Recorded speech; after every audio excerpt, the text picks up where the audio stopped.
Hello and welcome to Tank and AFE News. My name's Tom, and today we are looking at a book. This one is Day of the Panzer, a story of American heroism and sacrifice in southern France by Jeff Danby. This is, as we can see, a softcover book, about 360 pages, so pretty substantial, sent to me by the fine folks at Casemate. This book was originally published in 2008, so I'm assuming this is like a new paperback edition. Anyhow, they asked me to review it, so I said, okay, I will. And it's primarily text, so I don't normally do the sort of overhead shot with a book that's mostly text, but I figure there's some things in the back of the book I wanted to show. It more useful, I think, to people interested in the book than just looking at my face during the review. What is this book about? Well, it's the title's a little cheesy, frankly. I'll just say it. I mean, it's designed to sell the book. You know, Day of the Panzer. It makes it sound really threatening. The amount of German armor in the book is actually like one Panther and some martyrs, because this is a book about a very small unit action. It's about an infantry company with some armor and tank destroyers attached, like a platoon of each or so, and artillery. And they are part of the force that landed in southern France in 1944, which is one of those campaigns that just doesn't get much of attention. Most of the attention's on Normandy and the fighting there, because that's where the majority of the high intensity fighting was. The invasion in southern France and then the move up through France in that territory is generally regarded as obviously there were much fewer American casualties, and the level of combat was much lower, as the Germans were pulling out of there pretty quick, especially once everything in Normandy collapsed. But that still doesn't mean that there wasn't combat and German delaying actions and whatnot, and that's sort of what this book is looking at, a specific unit. And so Jeff Danby, who put this together, he was a historian who got to interview and know a lot of the men of this particular unit and documented it really well, and we'll see that when we get into the notes part of the book.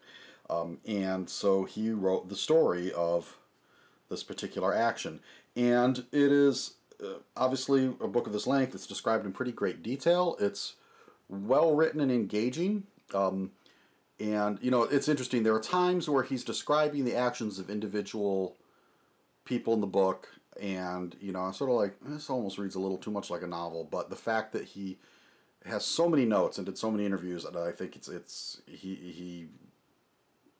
this isn't just fiction masquerading as nonfiction. This is you know, him retelling what was related to him by the soldiers, and it all rings true in terms of sort of the way the action unfolds. You know, it's not like some crazy action story that reads as you'd expect from, if you've ever read any other reports of these kind of small unit combat situations. So in that unit, in that way, it's quite interesting. It's interesting also just as an example of how U.S. infantry units had armor and tank destroyers attached to them, because it sort of happened differently in different units.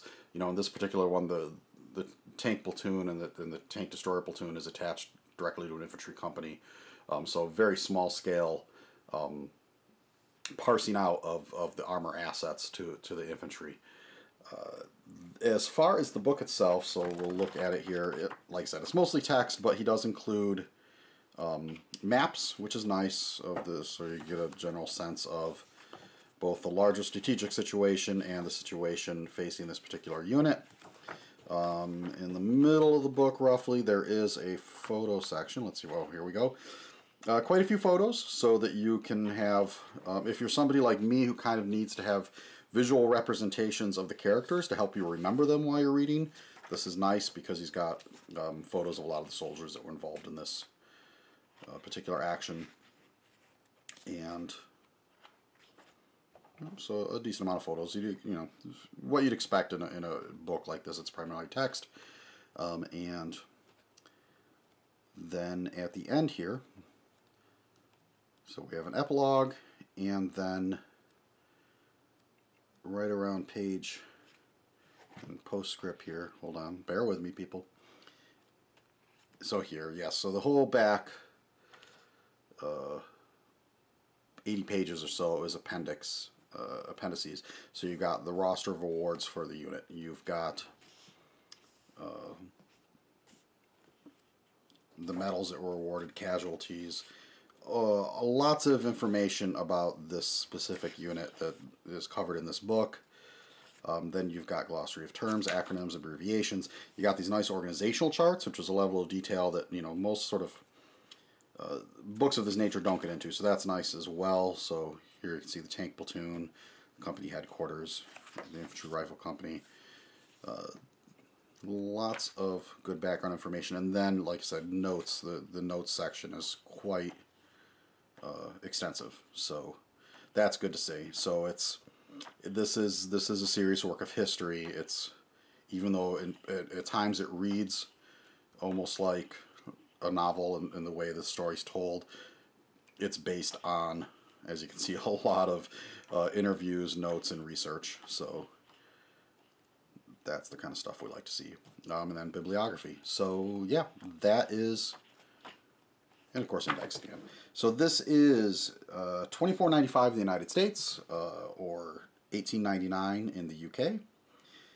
Again, from the fine folks at Casemate, so I thank them for this copy. You can get this at the Casemate website, or most online book vendors.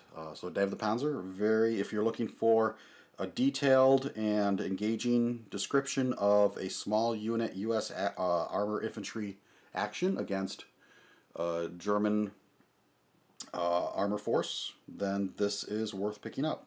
All right, well, thank you, and we'll catch you on the next one.